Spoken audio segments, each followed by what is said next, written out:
দুইটা পুরুষ হইতে সাবধান, একটা দেবর আর একটা দুলা ভাই। এরা হলো মৃত্যু তুল্য, এরা হলো বিষাক্ত সাপের চাইতেও ভয়ঙ্কর। সবচাইতে দোষ বেশি হলো শাশুড়ির।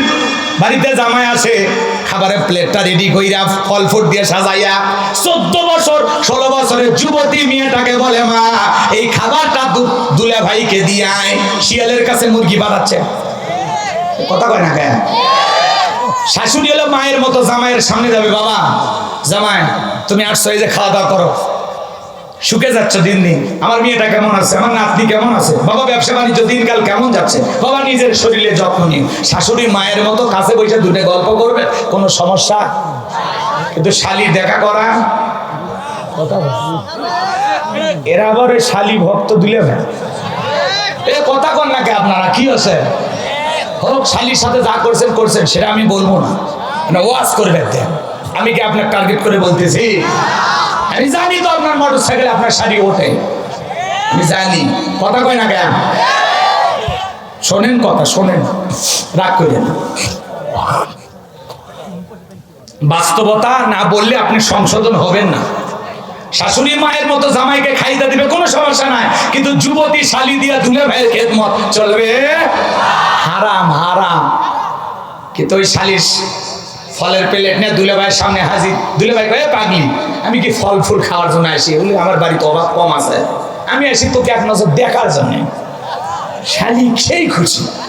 তখন বলতেছে বিকেল বেলা সিরাজগঞ্জ মার্কেটে তোকে নিয়ে যাবো, রাজি আসিস? কয় দুলে ভাই আপনার হাত ধরে জাহান্নামে যাইতে হয়েছে, কথা কন ঠিক কিনা? তখন বিকেল বেলা দুলে ভাইয়ের মোটর সাইকেলে শালি উঠেছে, বড় অপার স্বামী তো একটু সম্মান দেখায়, মাঝখানে ভেনিটি ব্যাগ দিয়ে একটু ফাঁকা রাখছে, গ্যাপ গ্যাপ, বোঝেন না, একটু গ্যাপ রাখছে।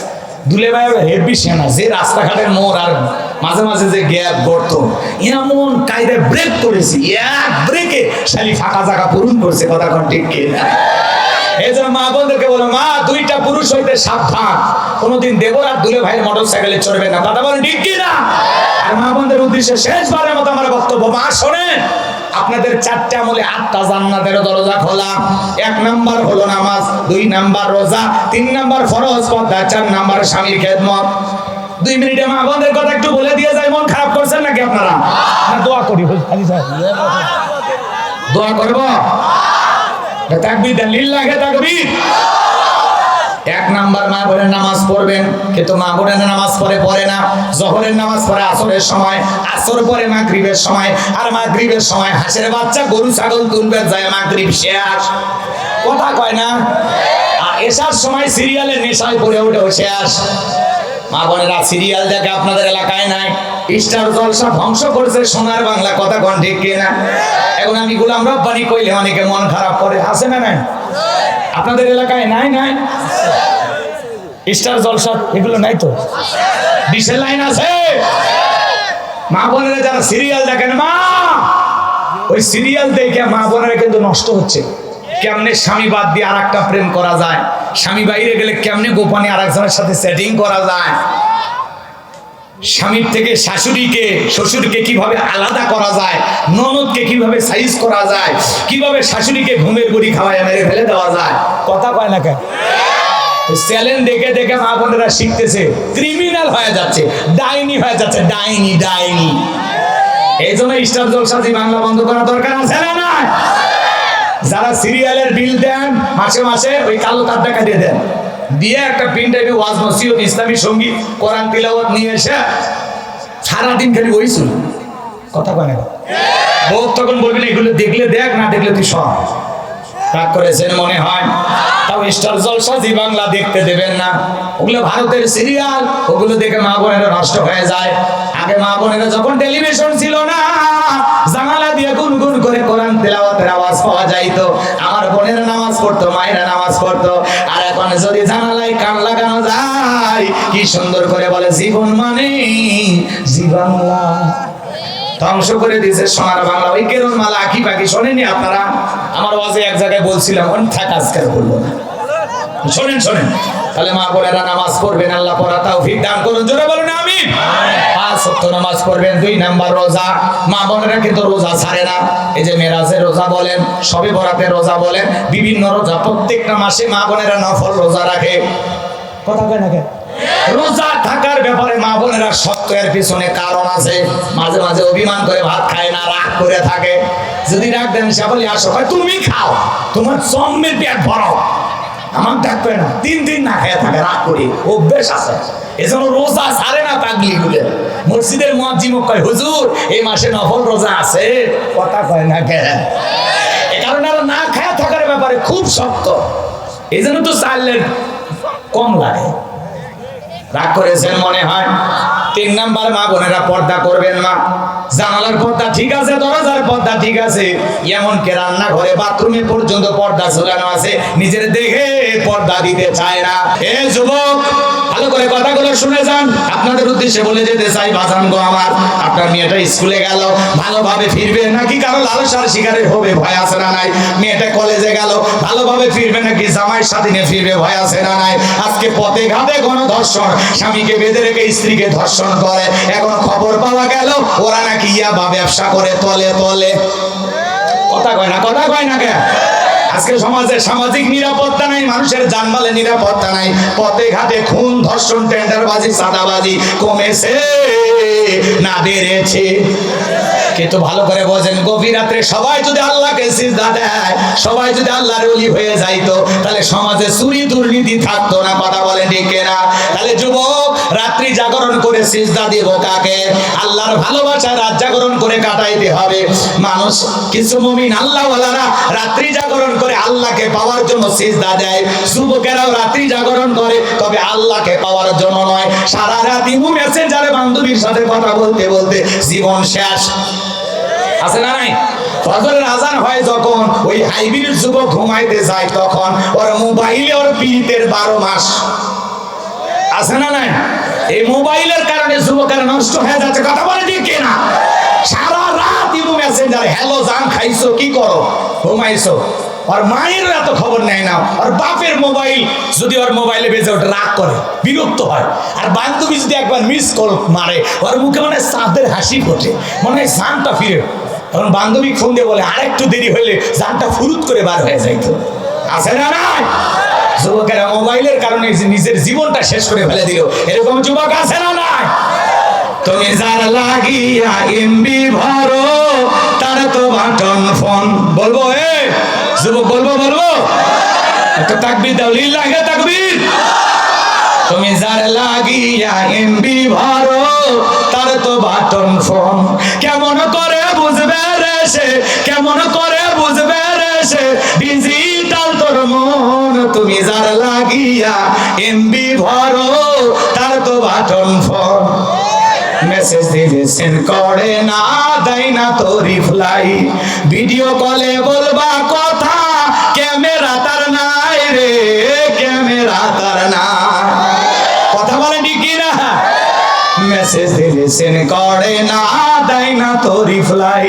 ভিডিও কলে বলবা কথা, ক্যামেরা তার নাই রে, ক্যামেরা তার নাই।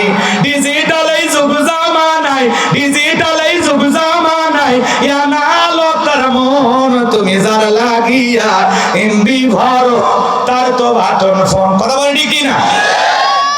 প্রেম প্রীতি ভালোবাসা বিয়ের আগে নয়, মনের মধ্যে রাখো তুমি পরকালের ভয় রে, আল্লাহ তাআলার ভয়। এই গানের মধ্যে শিক্ষা আছে না না? জোরে বলেন, আছে না নাই? প্রেম প্রীতি ভালোবাসা বিয়ের আগে নয়, মনের মধ্যে রাখো তুমি আল্লাহ তাআলার ভয় রে, কবরেরই ভয়। তবে তুমি মুক্তি পাবা, তবেই তুমি মুক্তি পাবা দোজখের আগুন। তুমি যার লাগিয়া এমবি ভরো, তার তো বাটন ফোন। কথা বলেন ঠিক কি না? এ যুবক, বিয়ের আগে প্রেম প্রীতি ভালোবাসা করা যাবে? পিতামাতা পছন্দ করে বিয়ে দেবে, যেখানে বরকত আছে। একা একা মাতারি করে বিয়ে করো না। 20 বছর বয়স, বাড়িতে এসে বলে, আব্বা উত্তরপাড়া লাখিকে পছন্দ করেছি, রাজি থাকলে 1 চাপুন, না হলে 2 চাপুন। কথা কয় না কে? পিতামাতা পছন্দ হয় না, বাধ্য হয়ে ওই মেয়েকে ভেঙে যা পালিয়ে বিয়ে করে। পরে 3 মাস পর ওর ভালোবাসা জানলা ভেঙে পালিয়ে যায়। মনে রাখবা, পিতামাতার অপছন্দে অবাধ্য হয়ে প্রেম করে বিয়ে করবা। যুবক, প্রেম করে কেউ সুখী হয় না, কেউ ভালো জীবন থাকতে পারে না। কারণ প্রেমে মঙ্গল নয়, প্রেমে অমঙ্গল। কথা কয় না। এই 14ই ফেব্রুয়ারি বিশ্ব বেহায়া দিবস আসতেছে। কত যুবক সেদিন প্রেমিকের কাছে কি গিফট চায়, বদমাইশ কত আছে না না? হাজারো মা বোন সেদিন ধর্ষিতা হয়, কথা বলে ঠিক কিনা? এই জন্য ওটা বিশ্ব ভালোবাসা দিবস না, ওটা বিশ্ব বেহায়া দিবস, ওটা অসভ্য দিবস, ওটা কুত্তা দিবস, কথা বলে ঠিক কিনা? কার্তিক মাসে যখন কুকুরের প্রেম বাড়ে রাস্তাঘাটে জোড়ায় জোড়ায়, ওরকম বিশ্ব ভালোবাসা দিবস 14ই ফেব্রুয়ারিতে দেখবেন পার্কের জোড়ায় জোড়ায়, ফুলের গাছের গোড়ায় গোড়ায় যুবক আর যুবতী একে অপরের সাথে বাকবাকুম করতেছে, আছে না নাই? আবার মহিলার রানের উপরে মাথা রেখে ছেলে 10 টাকার বাদাম দিছে, ওইটা ফাড়াইয়া মেয়েটা আবার ছেলের মুখে মুখে তুলে খাওয়াইতেছে। কি আদর!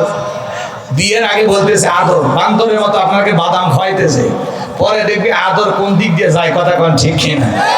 মনে রাখবা, প্রেম করে বিয়ে করে সুখী জীবনে কেউ হয় না, কথা কয় না। পিতা মাতার পছন্দের মেয়েকে বিয়ে করবার শান্তি আছে, একজনের সাথে 3-4 বছর প্রেম করছো আর আছে কি, সব শেষ বিয়ের আগে, কথা কোন ঠিক কিনা? এজন্য যুবক তোমাদের পরিবর্তন হতে হবে, কথা কয় না? একটা মেয়ে তোমার চেনে না জানে না, পিতা মাতা পছন্দ করে একটু দেখেছো একবার, তুমি না চলবি বউ হিসাবে, বিয়ে করে নিয়ে আসবো, তোমার সাথে অসভ্যতা করতে পারবে না, তোমার সাথে তুই তাকারি করতে পারবে না, খারাপ ব্যবহার করতে পারবে না, কথা বলে ঠিক কিনা? আর বিয়ে করবা প্রেম করিয়া তোর পীড়িতের 12টা বাজা, তোর ভালোবাসা সব আল্লাহ ভেঙে ফেলে যাবে, কথা কোন ঠিক কিনা? যুবকদেরকে আল্লাহ হেদায়েত দান করুন, জোরে বলেন আমিন। পিতা মাতার পছন্দের মেয়েকে, পিতা মাতাকে খুশি রাইকা মুরব্বিদের দোয়া নিয়া কারা কারা জীবন সাজাইবে, হাত তোলেন। যে যুবকেরা পিতা মাতার পছন্দে বিয়ে করবে 2 হাত তোলো। ওই যে 2 হাত তোলার শক্তি নাই, তুমি যুবক, এই জন্য তো তোমার বিয়ে আটকে আছে। হাত সোজা করো, সোজা করো। পিতা মাতার পছন্দের মেয়েকে বিয়ে করবা। এ ভাতিজা, তুমি বিয়ে করছো? বিয়ে করছো? কি কয় এত তাড়াতাড়ি? লিল্লাহে তাকবীর, মাশাআল্লাহ, এই ছেলে বিয়ে করছে। হ্যাঁ করছে না? মাশাআল্লাহ। এখন বিয়ে করছো, দাড়িটা রেখে দাও, বউ তো পাইছো, কথা কয় না কেন? রাগ করেছেন আপনারা? ভালো করে বোঝার চেষ্টা করবেন বাজান। তাহলে ফসলি লিরাব্বিকা, রবের উদ্দেশ্যে সালাত। সালাত হবে একমাত্র কার জন্য? আল্লাহ তাআলাকে রাজি খুশি করার জন্য। আল্লাহ রাব্বুল আলামিনের গোলামির মাধ্যমে 5 ওয়াক্ত সালাত আদায় করে কারা কারা আল্লাহর প্রিয় গোলাম হতে চান? 2 হাত তুলে আমার আল্লাহকে শেষবারের মতো দেখান। আল্লাহ সবাইকে 5 ওয়াক্ত নামাজি বানায় দেন, জোরে বলেন আমিন। ফসলি লিরাব্বিকা, 1 নাম্বার রবের উদ্দেশ্যে সালাত। 2 নম্বরে হলো ওয়ানহার, মানে কুরবানি করা, নিজের আমিত্বকে কুরবানি করা, অহংকারকে কুরবানি করা, নিজের ভিতরে থাকা পশু সুলভ আচরণকে কুরবানি করা। কুরবানি করা মানে খালি গরু ছাগলকে জবাই করা না। আমাদের দেশেও কুরবানি অনেকে করে, দেখেন না, 7 জন ভাগে কেনে, 4 জন দড়ি ধরে টানে, 3 জন পিছন থেকে ঠেলে, যেই গরুর উপরে বয়স্ক ভাতাবাজি আর সব দেখা যায়। কুরবানির স্থান পর্যন্ত হেঁটে যাওয়ার শক্তি নাই, কোলত করে নিয়ে যায়। হুজুর বলতেছে, চাচা এত দুর্বল গাভী জবাই করলে হবে না। কয় হুজুর এমনি আজকেই দুর্বল আছে, তাছাড়া সেই লাভালাভি করে, আপনি জবরটা করে দেন, এর ভিতরে অনেক গোস্ত আছে, কথা কোন ঠিক কিনা? হুজুর আপনাকেও দেব, ওই ধরনের গোস্ত আপনি টানবেন, এর থেকে সিরিয়াসগঞ্জ রোড যাবি, ছেড়ে দিলে আবার বিয়ে আসবে। কি স্প্রিং করে, কথা কোন ঠিক কিনা? টানেও সেরা যায় না, কথা কোন আছে না? না এরকম ভাই গাভী জবাই করলে এরকম দুর্বল গাভী না, তার সুরুন নাদিরিন চমৎকার গাভী জবাই করতে হবে, আকর্ষণীয়, হুষ্টপুষ্ট, দেখতে সুন্দর।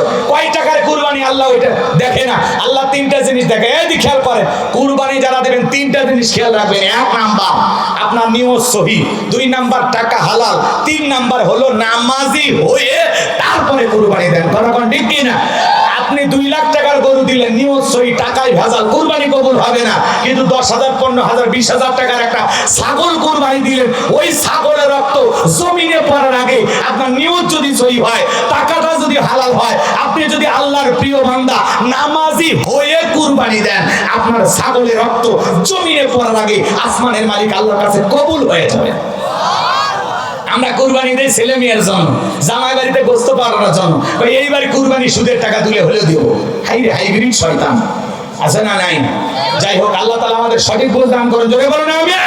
তাহলে কুরবানি দেব কার জন্য? ওয়ালাকি ইয়ানালহু তাকওয়া মিনকুম। আল্লাহ বলে বান্দা তোর তাকওয়া দেখি, তোর অন্তরে যা আছে আমি আল্লাহ ওইটা গ্রহণ করি। কথা বলেন ঠিক কি না? তাহলে আল্লাহকে রাজি খুশি করার জন্য কুরবানি দিতে রাজি আছি তো ইনশাআল্লাহ। আল্লাহ কবুল করেন, যারা বলেন আমিন। আল্লাহ তাআলা বলেন 3 নাম্বার আয়াত, ইন্না শানিয়াকা হুয়াল আবতার। আল্লাহু আকবার। আমার আল্লাহ রেখে বলেন নবী গো, যারা আপনাকে লেজ কাটালির বংশ বলে আপনি মন খারাপ করবেন না, মনের মধ্যে কষ্ট নেবেন না। ওই আবুল হাদুদ ভাই সাইবা ওদের বংশে বাতি জানো কেউ থাকবে না। নবী গো, আপনার কলিজার টুকরা ছেলে সন্তানগুলোকে শিশুকালে নিয়েছে, আপনি মন খারাপ করবেন না।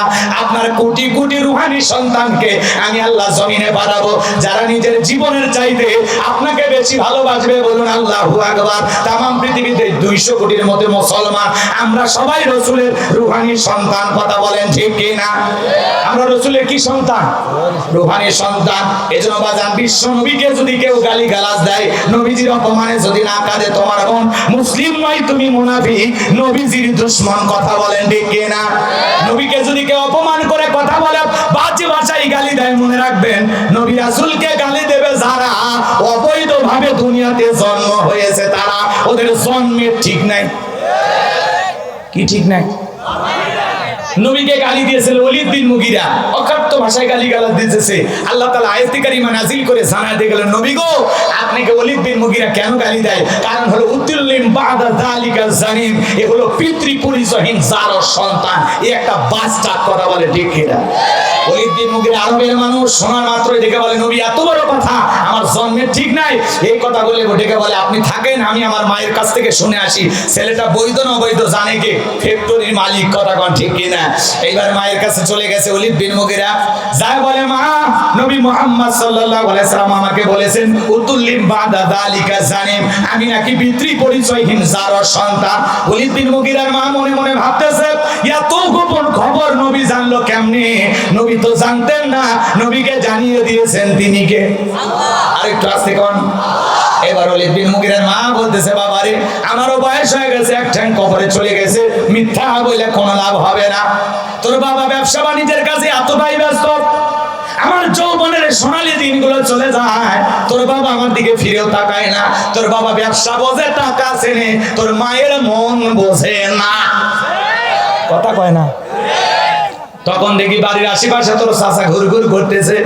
ভাই যখন বিদেশে থাকে, এলাকায় দেবর আমদানি কমে না বাড়ে, ওরা স্লোগান দেয়, ভাবি ভাইয়া তোমার বর, আমি যে দেবর, ভেবে দেখো ভাবি কার কত দাবি। ভাই গেছে মালয়েশিয়ায়, আমরা তো দেশে আছি। আছে না নাই? আছে না নাই? কি দুষ্ট পোলাপান, সুযোগ পাইলে ভাবির ঘরে ঢুকে বলে, ভাবি আপনার চেহারা দেখে মনে হয় না যে আপনি 2 বাচ্চার মা আর আপনার বিয়ে আছে। কেন বদমাইশ, বিয়ে না হলে ভাবিটা কিসকা? কথা কন, কথা কন। ভাবি তো ডিজিটাল ভাবি, শুনে খুব খুশি। তুমি শুধু এই কথা বলো, তোমার ভাই তো বলে না। ভাবি যদি নেককার হইতো, আল্লাহ বলা হইতো, ভাবির অন্তরে যদি আল্লাহর ভয় থাকতো, ডেকে বলতো কুল্লিল মুমিনিনা ইয়াগুদ্দুনা মিন আবসারিহিম। হে দেবর, আল্লাহ তাআলা বলেছেন মুমিন পুরুষের দৃষ্টি থাকবে নিচের দিকে। আমাকে দেখার অধিকার তোর ভাইয়ের আছে, তোর জন্য আমাকে দেখা জায়েজ নাই। এখনই ঘর থেকে বের হয়ে যা। কিসের ভাবি? বের হয়ে যা, যা বলার দরজার উপর থেকে বল। কথা কয় না? মা বোনদেরকে বলে যায়, মা পর্দার আড়াল থেকে যারা কথা শুনতেছেন, 2টা পুরুষ হইতে সাবধান, একটা দেবর আর একটা দুলা ভাই। এরা হলো মৃত্যু তুল্য, এরা হলো বিষাক্ত সাপের চাইতেও ভয়ঙ্কর। সবচেয়ে দোষ বেশি হলো শাশুড়ির। বাড়িতে জামাই আসে, খাবারের প্লেটটা রেডি কইরা ফল ফুট দিয়ে সাজাইয়া 14 বছর 16 বছরের যুবতী মেয়েটাকে বলে, মা এই খাবারটা দুলা ভাইকে দিয়ে আয়। শিয়ালের কাছে মুরগি বানাচ্ছে। কথা কয় না কেন? শাশুড়ি হলো মায়ের মতো, জামাইয়ের সামনে যাবে, বাবা জামাই তুমি আসছো, এই যে খাওয়া দাওয়া করো, শুকে যাচ্ছ দিন দিন, আমার মেয়েটা কেমন আছে, আমার নাতনি কেমন আছে, বাবা ব্যবসা বাণিজ্য দিনকাল কেমন যাচ্ছে, বাবা নিজের শরীরে যত্ন নিন। শাশুড়ি মায়ের মতো কাছে বসে দুটো গল্প করবে, কোনো সমস্যা। কিন্তু শালি দেখা করা, এরা আবার ওই শালি ভক্ত দিলে এ কথা কন নাকি আপনারা? কি আছে হোক, শালির সাথে যা করছেন করছেন, সেটা আমি বলবো না, ওয়াজ করবে। আমি কি আপনার টার্গেট করে বলতেছি?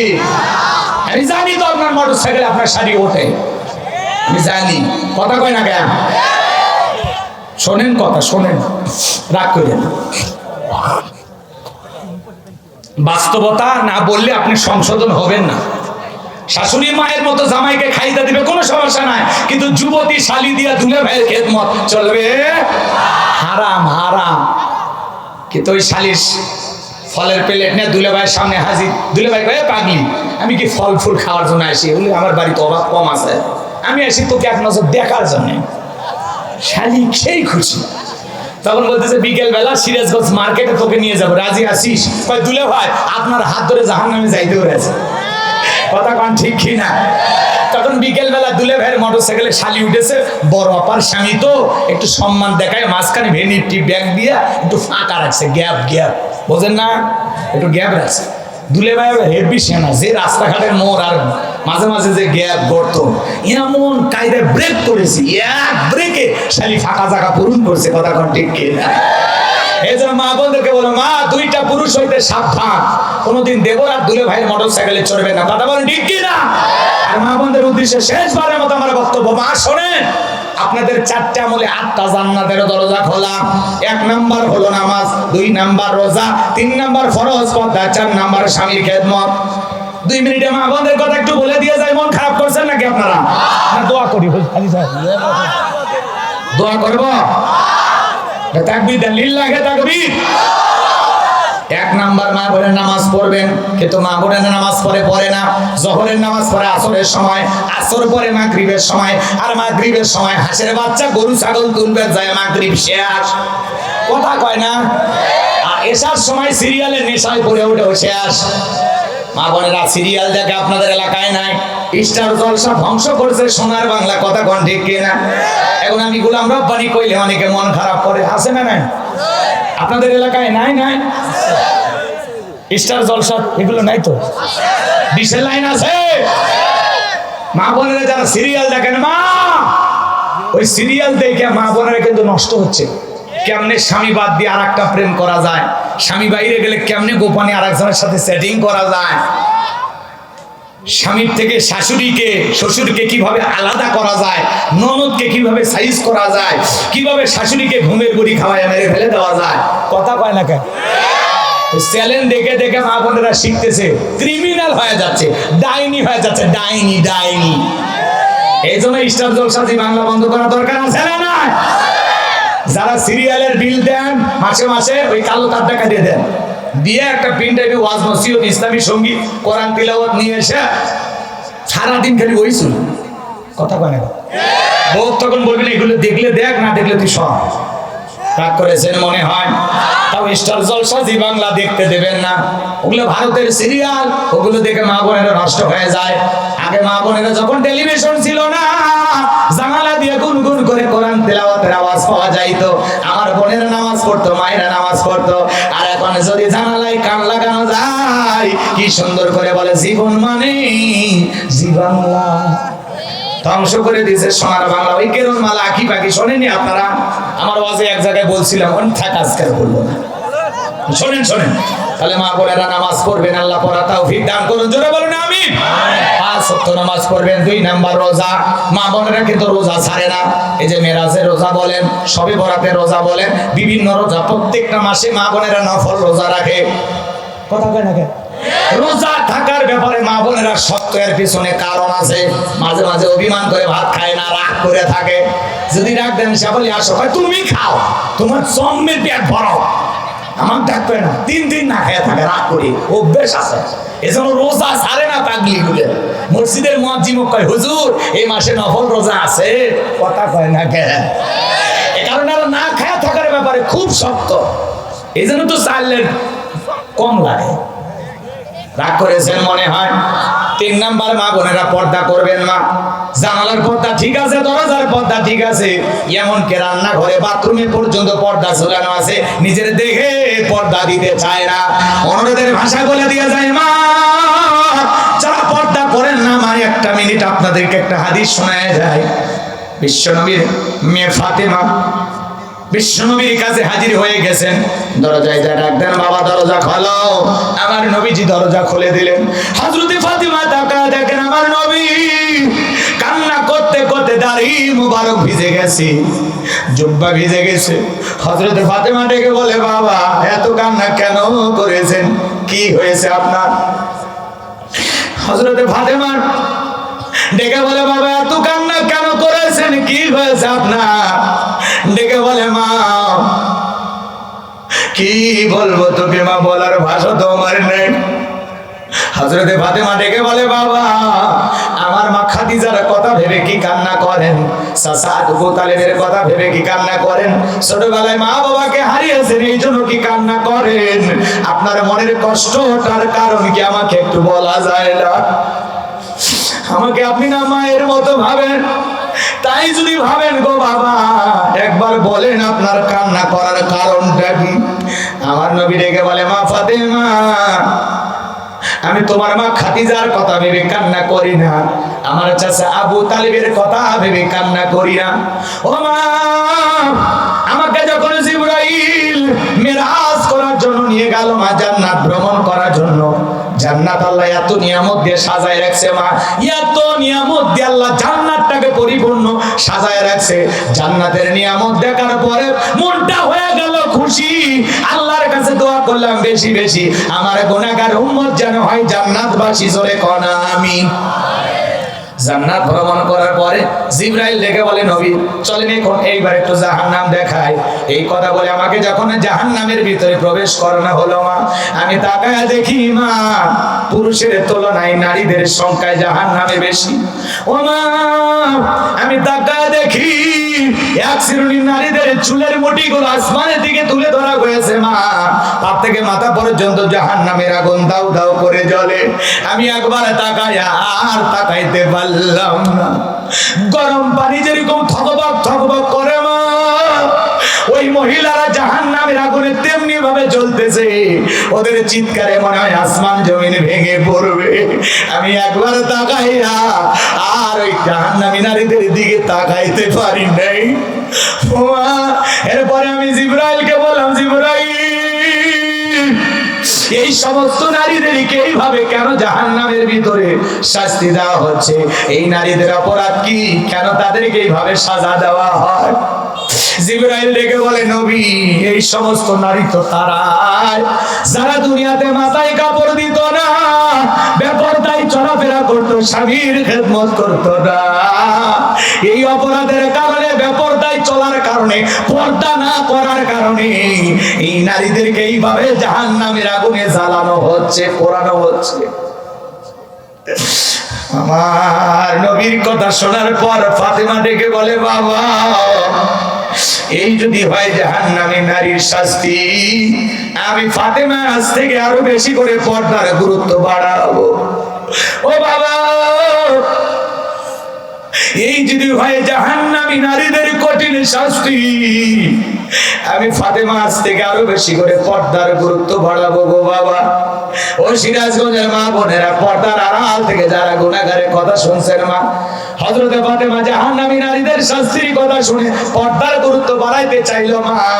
আপনাদেরকে অনুরোধের ভাষায় বলে যায় মা, বেপরদায় চলাফেরা করবেন না, পর্দা করবেন গো মা, পর্দা করবেন। পর্দা আল্লাহ তাআলার দেয়া ফরজ বিধান। ওয়াকরনা ফি বুয়ুতিকুন্না ওয়ালা তাবাররাজনা তাবাররুজাল জাহিলিয়াতিল উলা, নারীরা তোমার ঘরের ভিতর অবস্থান করো, খবরদার জাহিলিয়াতের যুগের মেয়েদের মতো নোংরা অশ্লীল পোশাক পরে নিজের দেহকে প্রদর্শন করো না।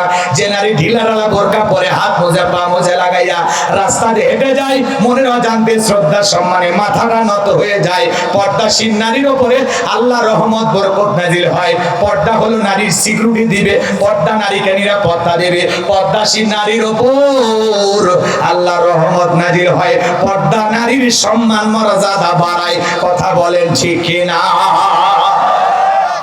কথা কয় না? পরিচিত মানুষের সাথে কথা বলে ভালো লাগে না খারাপ লাগে?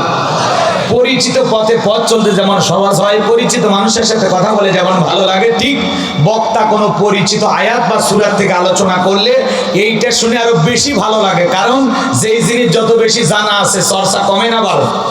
বলেন চর্চা কমে না বাড়ে? তো সূরা কাউসারের তাফসীর আপনারা হয়তোবা যেভাবে শুনেছেন আমি হয়তোবা সেভাবে বলতে পারবো না। আজকে আমি যেভাবে বলবো হয়তোবা আপনি সেভাবে শোনেন নাই। এজন্য কথায় আছে এক একটা ফুলের এক একটা সুঘ্রাণ, কথা বলে ঠিক কিনা? এজন্য আসুন একটু মহাব্বতে কোরআনকে ভালোবেসে আমরা সময় দেওয়ার চেষ্টা করি। কোনো ভূমিকা নাই, এদিক সেদিক কোনো কথা নাই, ডাইরেক্ট আলোচনা। একটু জবান ছেড়ে সবাই আমার সাথে তেলাওয়াত করুন। আউযু বিল্লাহি মিনাশ শাইতানির রাজিম। বিসমিল্লাহির রাহমানির রহিম। বিতাড়িত মুর্দার শয়তানের কাছ থেকে আল্লাহ পাকের কাছে আশ্রয় প্রার্থনা চাচ্ছি। পরম করুণাময় দয়ালু আল্লাহ তাআলার নামে শুরু করছি। সূরার নাম কাউসার। কোরআনুল কারীমের 108 নম্বর সূরা। মোট আয়াত আছে 3টি, রূপ আছে 1টি। বিশ্বনবীর মক্কার জিন্দেগিতে এই সূরাটি নাজিল হয়েছে। একটু জবান ছেড়ে সবাই আমার সাথে তেলাওয়াত করুন। ইন্না আ'তাইনাকাল কাউসার ফাসাল্লি লিরাব্বিকা ওয়ানহার ইন্না শানিয়াকা হুয়াল আবতার। আল্লাহু আকবার। যে কোনো সূরা বা আয়াতের তাফসীর করতে হলে কোন প্রেক্ষাপটে কোন সময় রাসূলের উপরে সে আয়াতটি বা সূরাটি নাজিল হয়েছে সেই নাজিলের প্রেক্ষাপট জানা দরকার আছে না নাই? আরবিতে বলা হয় শানি নজুল। যদি শানি নজুল আলোচনা করা হয় তাহলে তাফসীর বুঝতে সহজ হয়, বলুন সুবহানাল্লাহ। তাহলে নবীজির উপরে কোন সময় আল্লাহ তাআলা সূরা কাউসার নাজিল করেছেন সেই সময়টা একটু তুলে ধরা দরকার আছে না নাই? সেই প্রেক্ষাপটটা কেমন ছিল জানা দরকার আছে না নাই? একটু গভীর মনোযোগ দিয়ে শুনবেন বা জানবো আমার। বিশ্বনবীর প্রিয় সাহাবী হযরত আনাস রাদিয়াল্লাহু তাআলা বলেন, আমরা রাসূলের চারপাশে বসা, আমি তাকায়া দেখি নবীজির মনটা ভীষণ খারাপ, মুখটা মলিন, চোখের কোণা দিয়া অশ্রু ঝরতেছে। হযরত আনাস দেখে বলেন, কিছুটা সময় অতিবাহিত হয়ে যাওয়ার পর আমি তাকায়া দেখি আমার বিশ্বনবী মুস্কি মুস্কি হাসতেছেন, বলুন সুবহানাল্লাহ। হযরত আনাস দেখে বলেন, নবী গো, এই মাত্র দেখলাম আপনার মনটা খারাপ, মুখটা মলিন, চোখের কোণা দিয়ে অশ্রু ঝরতেছে, আবার আপনি কেন মুস্কি হাসেন? আমার আপনার নবী কেন কাঁদেন, কেন হাসেন? এর পেছনে রহস্য আছে না নাই? আপনার আমার নবীর মনটা কেন খারাপ, বিশ্ব নবীর চোখের কোণায় কেন পানি? কারণ হলো নবীজির কলিজার টুকরা ছেলে সন্তানগুলো জন্মগ্রহণ করে আর একে একে ছেলে সন্তানগুলো মারা যায়। ইব্রাহিম মারা যায়, আবুল কাসেম মারা যায়, তাহের মারা যায়। বলেন তো বাজান, সন্তানগুলো জন্মগ্রহণ করে যদি একে একে মারা যায়, বাবা হিসাবে নবীর মনেও কষ্ট লাগে কি না? আপনার আমার নবীর সন্তানগুলো মারা যায়। নবীর কাছে চাচা নাম হলো আবু লাহাব, ডেকে বলে, ভাতিজা, তোমার বংশে ভাতিজারও কেউ থাকলো না, তুমি একটা লেজ কাটা, তুমি একটা নির্বংশ, ধরে কন্যা উযুবিল্লাহ। একটা সন্তান হারানোর ব্যথা, অন্যদিকে আপন মানুষদের সমালোচনা। নবীজির মনের কষ্ট কমে না বাড়ে? আরো জোরে বলেন, কমে না বাড়ে? বাজান গো আমার, আপনারাই বলুন, আল্লাহ না করুক আপনার আমার সন্তান যদি মারা যায়, কাছের আত্মীয় স্বজনদের উচিত বিপদের দিনে সান্ত্বনার বাণী শোনানো। বাবা তুমি সবর করো, ধৈর্য ধারণ করো, জীবন মৃত্যুর মালিক আল্লাহ। আল্লাহ সন্তান দিয়েছে, আল্লাহ নিয়েছে, তুমি মন খারাপ করো না। আল্লাহ যদি চাই বছর করতে আবারও তোমাদের কোল আলোকিত করে সন্তান দুনিয়াতে আসবে, কথা বলেন ঠিক কি না? কাছের মানুষদের উচিত বিপদের দিনে সান্ত্বনা দেওয়া, কিন্তু বিশ্বনবীর চাচা আবু লাহাব এতটাই খারাপ, সান্ত্বনা দেওয়া তো দূরের কথা, ডেকে বলে, ভাতিজা, তোমার বংশে ভাতিজানো কেউ থাকলো না, তুমি একটা লেজ কাটা, তুমি একটা নির্বংশ, জোরে কর নাউজুবিল্লাহ। এই কথাগুলো বলে, হাত খুঁড়ে বলে, নানান ধরনের কথা বলে রাসূলের সমালোচনা করে আর আমার নবীজিকে কষ্ট দেয়। একে তো সন্তান হারানোর ব্যথা, আবারও সমালোচনা। বলেন তো বাজান, নবীজির মনের কষ্ট কমে না বাড়ে? ভালো করে বুঝবেন আপনার আমার। বিশ্বনবীর সন্তানগুলো কেন শিশুকালে বিদায় নিল? একটা ছেলে সন্তানও কেন জীবিত থাকলো না? অনেক পয়গম্বরের ছেলে জীবিত ছিল, কিন্তু বিশ্বনবীর একটা ছেলে সন্তানও কেন জীবিত থাকলো না? শিশুকালে তারা কেন বিদায় নিলেন? একটা ছেলেও যৌবন পর্যন্ত আল্লাহর দুনিয়াতে কেন জীবিত থাকলো না? এর পিছনে কারণ আছে না নাই? নবীজির ছেলে সন্তানগুলো শিশুকালে বিদায় নেওয়ার পিছনে কারণ আছে 3টি। জোরে বলেন, কয়টি? রাসূলের উম্মত হিসেবে জানতে মনে চায় না নবীর ছেলে সন্তানগুলো কেন জীবিত থাকলো না? কি সেই তিনটি কারণ? কারা কারা শুনবেন একটু হাত তুলে দেখান। লিল্লাহি তাকবীর। হাত নামান। কিসের রহস্য, কি সেই তিনটি কারণ? যদি আমি বলতে চাই তাহলে 3 নাম্বার আয়াতের আলোচনা শুরু করা লাগবে।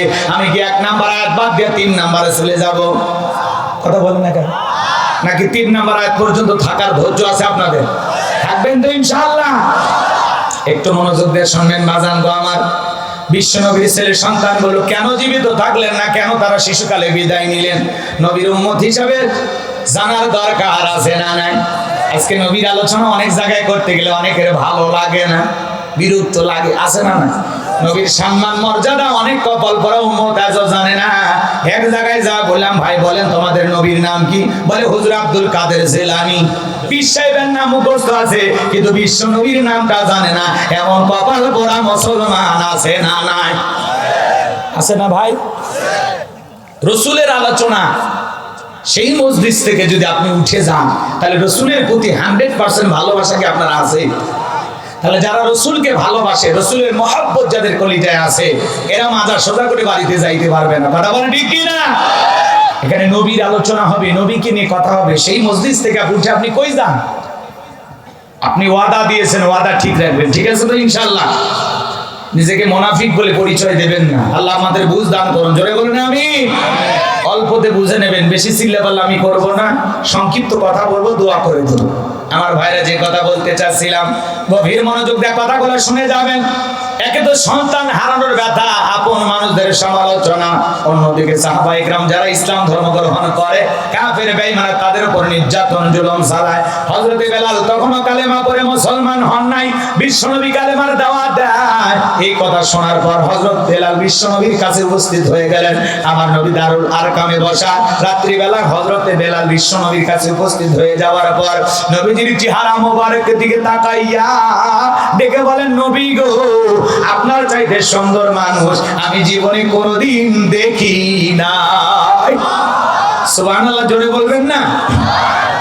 আপনার আমার নবী কতটা সুন্দর ছিলেন জানেন? হযরতে জাবের রাদিয়াল্লাহু তাআলা বলেন, পূর্ণিমার রাত আমি রাসূলের বাড়িতে গিয়েছিলাম। সেদিন দেখেছিলাম চাঁদ উদয় হয়েছে 2টা, একটা চাঁদ আসমানে আর একটা চাঁদ জমিনে। আমি আসমানের চাঁদের দিকে একবার তাকাই, জমিনের চাঁদের দিকে আরেকবার তাকাই। হযরতে জাবের রাদিয়াল্লাহু তাআলা বলেন, ওই আকাশের পূর্ণিমার চাঁদের চাইতে আপনার আমার নবীকে বেশি সুন্দর মনে হয়।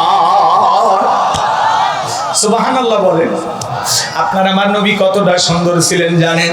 আম্মা জান আয়েশা ডেকে বলেন, যারা ইউসুফ নবীর চেহারার দিকে তাকাইয়া আপেল কাটতে গিয়ে আঙ্গুল কেটে ফেলে দিয়েছিল, ওরা যদি বিশ্ব নবীর চেহারা মোবারকের দিকে তাকাইতো, শুধুমাত্র আঙ্গুল নয়, আঙ্গুল কাটতে কাটতে, হাত কাটতে কাটতে কখন যে নিজের কলিজা কেটে দুফা করে দিত, মুহূর্তের জন্য টের পাইতো না। আপনার আমার নবী এতটাই সুন্দর। আম্মা জান আয়েশা আরো বলেন, ও দুনিয়ার মানুষ, তোমাদের একটা সূর্য আছে, আমি আয়েশার একটা সূর্য আছে।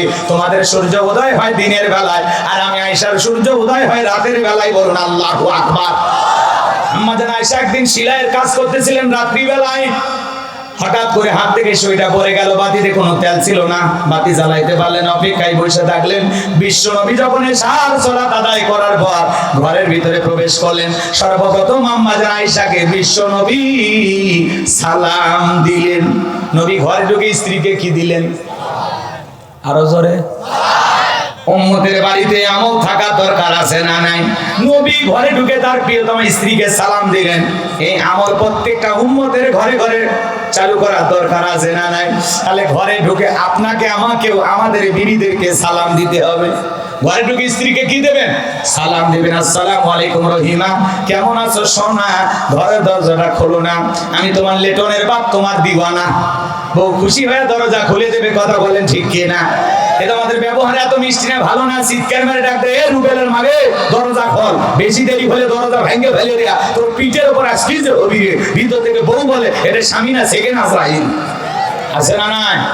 ও আবার বাইরে যা গল্প করে, আমার বউ আমার বাঘের মতো ভয় করে। বাঘ একটা পশু, জঙ্গলি জানোয়ার। তার মানে বউয়ের কাছে তুমি মানুষ হতে পারো না, হয়ে গেছো জানোয়ার। বউয়ের কাছে বাঘ হয়ে লাভ আছে? জায়গা মতো বাঘ হওয়া লাগবে, বইয়ের কাছে রোমান্টিক হওয়া লাগবে, বইয়ের প্রিয় মানুষ হওয়া লাগবে, বইয়ের ভালোবাসার মানুষ হওয়া লাগবে। কথা বলেন ঠিক না? এ যুবক মনোযোগ দিয়ে কথাগুলো শোনেন। তাহলে বউকে সালাম দেওয়ার সাহস আছে তো? প্রথমে সালাম দেবেন, আশেপাশে লোকজন যদি না থাকে বইয়ের হাতটা ধরে মুসাফা করবেন। কার হাত? এ যুবক কার হাত? বইয়ের হাত, পাশের বাড়ির ভাবির হাত না, ধরলে ঝাঁটা দিয়ে পিটাবে। বইয়ের হাত ধরে মুসাফা করবেন। আর একেবারে যদি ময়দান ফাঁকা থাকে কোলাকুলিও সেরে নেবেন। প্রথমে সালামের পরে মুসাফা, এর পরে কোলাকুলি, একসাথে যদি তিনটা আমল করতে পারেন আপনাদের দাম্পত্য জীবনের উপরে আসমান থেকে আল্লাহর রহমত নাজিল হবে। বলুন সুবহানাল্লাহ। আজকে মানুষ সংসার জীবনে সুখী না অসুখী, রাসূলের 4টা রোমান্টিক সুন্নাত প্রত্যেকটা পরিবারের মুসলমানেরা যদি আমল করে, বিশ্বাস করেন বাজান, পারিবারিক জীবনে রাসূলের 4টা সুন্নাত যদি আমল করতে পারেন আপনাদের দাম্পত্য জীবনে কোনোদিন বিচ্ছেদ হবে না, তালাক ঘটবে না। চিৎকার মেরে বলুন আল্লাহু আকবার। কয়টা সুন্নাত? আরো ধরে বলেন কয়টা? কারা কারা শুনবেন একটু হাতটা তুলে দেখান তো দেখি। আল্লাহ কবুল করেন, সেটা বলুন আমিন। এখন সন্ধ্যায় বিয়ে করে সকালে উঠে তালাক দেন, সংসার জীবনের শান্তি নাই। এজন্য শান্তি পেতে হলে ভালো করে বোঝেন রাসূলের এই 4টা সুন্নাত কি কি। শুনতে মনে চায় না? যদি আমি এখনই শুরু করি তাহলে আলোচনা এলোমেলো হয়ে যাবে। একটু ধৈর্য নিয়ে বসেন, শেষের দিকে মনে করে দিবেন, বলে দিব ইনশাআল্লাহ। আল্লাহ কবুল করেন, জোরে বলেন আমিন। আমার ভাইরা ভালো করে বোঝার চেষ্টা করবেন। কেমন নবীর উম্মত আপনি আমি জানেন? আম্মা জান আয়েশা ডেকে বলেন, নবীজি আমাকে সালাম দিয়ে ঘরে প্রবেশ করলেন। যুবক রে, এই সালাম তোমার স্ত্রীকে তোমাকেও দিতে হবে। পারবা তো ইনশাআল্লাহ? সাহসী পুরুষ হওয়া লাগবে। আসসালামু আলাইকুম প্রথম সালাম দিলে বউ আবার বলবে কারে সালাম দিলেন? যদি বলেন শেফালি তোরে দিলাম, বাপ রে বাপ, আজকে আবার কোন হুজুরের মুরিদ নিয়ে বাড়িতে ঢুকলা, সেদিনই তো মুখের গাছের কলা চুরি করলেন। কথা কন ঠিক কিনা? বউ আপনার আমার ক্যারেক্টার ভালোই বোঝে। কথা কন ঠিক কিনা? জয়পুর হাটে ওয়াজ করলাম, এক যুবক বলে হুজুর বউকে সালাম দিতে গিয়ে শরম লাগে। আমি তখন বললাম বিয়ে করছো? কয় হ্যাঁ হুজুর। বাচ্চা কাচ্চা? কয় 3 বিয়ে, 3টা সন্তানের বাবা হয়ে গেলে তোমার শরম লাগে না? বউকে সালাম দিতে গিয়ে শরম লাগে, ওটা শরম না শয়তানি? কারণ এর শরম যদি এত বেশি হয় তোর বউ তো বাচ্চা হওয়ারই কথা না। বউয়ের বাচ্চা হয়ে যায় তোমার শরম লাগে না, আর সুন্নত আমল করতে গিয়ে শরম লাগে। ঠাট্টা করো। যুবকদেরকে আল্লাহ হেদায়েত দান করে। আরো আসতে কোন আমিন। কারণ আপনাদের আমিনের আওয়াজ মহিলারা শুনলে তো গুনাহ হবে, তাই না? নাকি 2টা কম হবে নাকি বলেন? একটু পুরুষের মতো আওয়াজ দিন বাজান গো। আমার যে কথা বলতে চাচ্ছিলাম, আম্মা জান আয়েশা ডেকে বলেন, নবীজি যখন ঘরের ভিতরে প্রবেশ করলেন, নবীজির চেহারার আলোতে সুইটা কই পড়ে আছে আমি পরিষ্কার দেখতে পেয়েছি। বলেন সুবহানাল্লাহ। কেমন নবী পাইছি? নবীর সম্মান মর্যাদা কত জানেন? যেই নবী হা বললে পুরো পৃথিবীবাসীর জন্য আল্লাহ পাক হালালে পরিণত করে দেয়। আল্লাহু আকবার বলেন। যে নবী না বললে পুরো পৃথিবীবাসীর জন্য আল্লাহ পাক হারামে পরিণত করে দেয়। আল্লাহু আকবার বলেন। এই যে এটা রজব মাস, কেমন নবীর উম্মত আপনি আমি জানেন? যে নবী জমিনে পা তুললে মাওলা পাকের আরশে আজিমে চলে যায়। বলুন আল্লাহু আকবার। আপনার আমার নবী মিরাজ করতে গিয়েছিলেন। আরে রাসূল সেই দিন যে জুতাটা পরেছিলেন সেই জুতাটা ছেঁড়া ছিল। আমার নবী আল্লাহ রাব্বুল আলামিন যখন তার হাবিবকে মেহমান বানায়া তার কাছে নিয়েছিলেন, তার নিজের বাড়িতে দাওয়াত দিয়েছিলেন। আল্লাহ রাব্বুল আলামিনের খোদ রাজধানীতে আল্লাহ তাআলা দাওয়াত দিয়েছিলেন। ওই দিন রাসূলের পায়ে ছেঁড়া জুতা ছিল। নবীজি যখন জুতা খুলতে চায়, আমার আল্লাহ ডেকে বলে, বন্ধু জুতা খুলবেন না, জুতা খুলবেন না। চিন্তা করেন বাজান গো আমার, রাসূলের ছেঁড়া জুতায় আল্লাহর আরশ ধন্য হয়ে যায়। কেমন পয়গম্বরের উম্মত আপনি আমি। সুবহানাল্লাহ বলে। আমার ভাইরা, যে নবী আসমানের চাঁদের দিকে ইশারা করলে চাঁদ 2 টুকরো হয়ে যায়, যে ছাগলের স্তনে দুধ নাই, রাসূল বিশ্ব নবী মুহাম্মদ রাসূলুল্লাহ সাল্লাল্লাহু আলাইহি সাল্লাম তার পবিত্র হাত মোবারক লাগায়া দিলে ছাগলের স্তনটা দুধে পরিপূর্ণ হয়ে যায়। সুবহানাল্লাহ বলেন। সেই খাবার 2-3 জন মানুষের বেশি খাওয়া যাবে না। ওই খাবার বিশ্ব নবীর হাত লেগে গেলে শত শত মানুষ খাবার খেয়েও যেমন খাবার তেমনি থাকে। চিৎকার মেরে বলুন সুবহানাল্লাহ। সেই নবীর কাছে হযরত বেলাল কথা মনে আছে না নাই?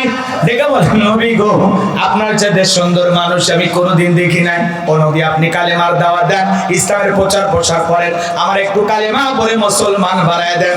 বিশ্বনবী পড়া দিলেন, লা ইলাহা ইল্লাল্লাহু মুহাম্মাদুর রাসূলুল্লাহ সাল্লাল্লাহু আলাইহি ওয়াসাল্লাম।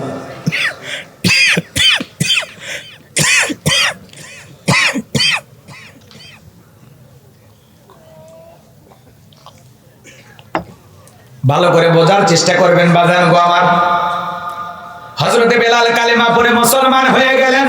আমার নবী ডেকে বলে, বেলাল রে, ইসলামের অবস্থা এখন ভালো না, কালেমা পড়েছো আপাতত প্রকাশ করা যাবে না। আপনারা বলেন তো, ইসলামের অবস্থা কি সবসময় ভালো থাকে? আজও তাম পৃথিবীর দিকে তাকায় দেখেন, জালেম বেঈমানদের টার্গেট ইসলাম আর মুসলমানের উপর নির্যাতন জুলুম চালানো। আজও ফিলিস্তিনের জমিনে মুসলমানের রক্ত ঝরে, কথা বলে না, হাজার হাজার মুসলমানদেরকে বোমা নিক্ষেপ করে জালেমেরা বিদায় করে দেয়। গাজাবাসীর উপরে দিনে রাতে হামলা করে, মুসলমানের মসজিদে হামলা করে, মুসলমানের হাসপাতালে হামলা করে, নিরীহ নারী পুরুষের উপরে হামলা করে। এই ইসরায়েলি ইহুদি জালেমেরা হলো পৃথিবীর সবচাইতে নিকৃষ্ট বর্বর জাতি। এদের চাইতে জঘন্য মানবরূপী জানোয়ার আল্লাহর জমিনে নাই। কথা বলেন ঠিক কিনা? আমার ভাইয়ের একটা ভিডিও দেখে আমি চোখে পানি ধরে রাখতে পারলাম না। বাইতুল মুকাদ্দাস মসজিদুল আকসা, যেখান থেকে রাসূলের মিরাজ শুরু হয়েছিল, যেখানে অসংখ্য নবী রাসূল আল্লাহ তাআলা পাঠিয়েছিলেন, বাইতুল মুকাদ্দাস মসজিদুল আকসা, যেই মসজিদের নাম কোরআনুল কারীমের ভিতরে আল্লাহ তাআলা দিয়েছেন। বলুন আল্লাহু আকবার। মুসলমানদের প্রথম কেবলা এই মসজিদে আল্লাহর একজন বান্দা দাঁড়িয়ে সালাত আদায় করতেছেন, জালেমেরা মসজিদে ঢুকতে দেয় না। মুসলমানেরা জুমার নামাজ পড়তে যায়, পাঁচ ওয়াক্ত নামাজ পড়তে যায়, জালেমেরা ঢুকতে যায় না। মসজিদের চতুর্দিক দিয়া ইসরায়েলি ইহুদি জালেমেরা পাহারা বসিয়েছে। আল্লাহর এই বান্দা যখন মসজিদের ভিতরে নামাজ আদায় করার জন্য ঢুকতে গেল, বাজান ঢুকতে দিল না। ধাক্কা মেরে আল্লাহর বান্দাকে রাস্তার উপরে নামাজে দাঁড়ায়া দিল। আমি নিজের চোখে ভিডিওটা দেখেছি আর কান্না করেছি। এই ফিলিস্তিনের মুসলমান ভাই যখন নামাজের মধ্যে দাঁড়িয়ে গেছেন রাস্তার উপরে, ওই ইসরায়েলি ইহুদি জালেমেরা সেনাবাহিনীরা মুসলমান নামাজ পড়ে আর এরকম ধাক্কা মারে, ধাক্কা ফেলে দিতে চায়। আল্লাহর বান্দা নামাজের ভিতরে এত গভীর মনোযোগ, ওরে ধাক্কা মারে। কয়েকবার ধাক্কা মারলো, কয়েকবার যখন জালেম বেঈমান ধাক্কা মারে, আল্লাহর বান্দা নামাজে এমন ভাবে দাঁড়িয়েছে, ধাক্কা মেরে ওই ইসরায়েলি জালেমেরা মুসলমান আল্লাহর বান্দাকে, নামাজি বান্দাকে 1 ইঞ্চি সরাইতে পারলো না। চিৎকার মেরে বলুন আল্লাহু আকবার। জোরে বলুন আল্লাহু আকবার। মুসলমানের ইমানি শক্তি কত, ইমানের পাওয়ার কত। ফিলিস্তিনের মুসলমানেরা একটা মুসলমান বর্তমান জামানায় তাকায় দেখেন, তাদের মতো খাঁটি ইমানদার আল্লাহর জমিনে আর কেউ হতে পারে না। তারা জন্ম থেকেই পরীক্ষা দিয়ে যাচ্ছে, জালেমদের বিরুদ্ধে লড়াই করে যাচ্ছে। এরপরেও হাজারো যুদ্ধ, হাজারো বোমা, হাজারো নির্যাতন জুলুম, এরপরেও তারা আল্লাহকে সিজদা দিতে বলে না। কথা বলেন ঠিক কিনা? মুসলমান কারে বলে তাদেরকে দেখে বোঝা যায় ইমানের পরীক্ষা তারা দিতেছেন। কথা বলেন ঠিক কিনা? আমি অবাক হয়ে গেলাম। আল্লাহর বান্দা ফিলিস্তিনের মুসলমান প্রিয় ভাই নামাজে দাঁড়িয়ে গেছেন, ওই জালেম বেঈমান বন্দুক হাতে আছে, এরকম ধাক্কায়, কিন্তু মুসলমান এমন দৃঢ়ভাবে আল্লাহকে ভালোবেসে সিজদায় দাঁড়িয়ে গেছেন, আল্লাহকে ভালোবেসে নামাজে দাঁড়িয়ে গেছেন, এমন ভাবে নামাজ আদায় করতেছেন বাজান গো আমার, ধাক্কায় 1 ইঞ্চি সরাইতে পারি নাই। আল্লাহু আকবার বলেন। 1 ইঞ্চিও সরাইতে পারেন বলে নাই, 1 ইঞ্চি সরাইতে পারেন নাই, বলুন না আল্লাহু আকবার। এরকম ঈমান আপনার আমার থাকার দরকার আছে না নাই? যে ঈমান প্রয়োজনে জ্বলে ওঠে না, যে ঈমান সত্য ন্যায়ের কথা বলে না, যে ঈমান ইমান অন্তরে নাই, যে ইমান অন্তরে নাই, মুখে ফোটাই কথার কলি, কিভাবে তারে আপনাদের আমার ভাইরা ভালো করে বোঝেন। তাহলে মুসলমান নামাজে দাঁড়িয়ে যায়, ইসরায়েল ইহুদি জালিমেরা ধাক্কা মারে, বন্দুক নিয়ে দাঁড়িয়ে থাকে, পিস্তল নিয়ে দাঁড়িয়ে থাকে। মুসলমান পিস্তলের সামনে দাঁড়িয়ে রব আল্লাহকে সিজদা দেয়, আল্লাহ রাব্বুল আলামিনকে সিজদা দেয়। জালেমদের বন্দুকের নল তাদের অন্তরকে কাঁপাইতে পারে না, তাদের অন্তরের ভিতরে আছে একমাত্র রবের ভয়। কথা কয় না, কথা কয় না। তারা রবের ভয়ে কাবু, দুনিয়ার বন্দুক পিস্তল বোমা তাদের ইবাদত থামাইতে পারে না। চিন্তা করেন, বন্দুকের সামনে দাঁড়িয়ে আল্লাহকে সিজদা দেওয়া, এটা কি চারটিখানি ঈমান? এটা কি ছোটখাটো ঈমান না পাক্কা ঈমান? এটা মজবুত ঈমান, এরা হলো খাঁটি মুসলমান। কথা বলেন ঠিক কি না? বর্তমান যুগের সেরা মুসলমান ফিলিস্তিনি মুসলমানেরা, কথা বলেন ঠিক কি না? হাজারো নির্যাতন জালেমের বুলেটের মোকাবেলা করেও আল্লাহকে সিজদা দেয়, হাজারো নির্যাতন জুলুম সহ্য করে তারা রবকে বলে না। কথা বলেন ঠিক কি না?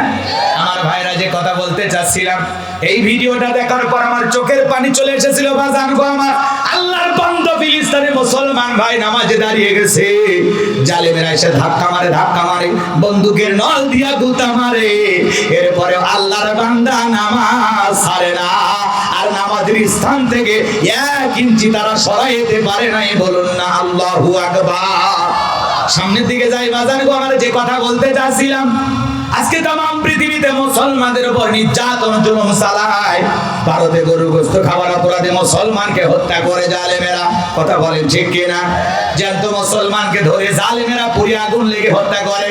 চীনের উইঘুরের দিকে তাকায় দেখেন, হাজার হাজার মুসলমানদের উপর নির্যাতন জুলুম চালায়।